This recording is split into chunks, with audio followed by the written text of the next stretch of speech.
Mankind can win happiness only through unity and not through diversity. If thoughts and feelings run along the routes of distinction and division, happiness is beyond reach and peace cannot be experienced. Without peace, you have no chance to be joyful. Consider the one indivisible ocean as the goal. Why does the direction of flow of the river matter? Why does the name matter?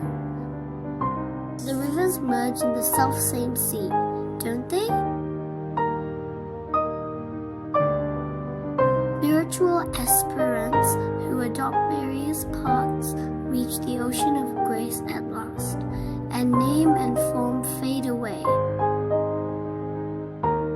Distinctions disappear. They are blessed with the merger in the sea of peace. So unity must always be kept before the eye. Never nourish ideas of difference. Such ideas are obstacles to the attainment of bliss.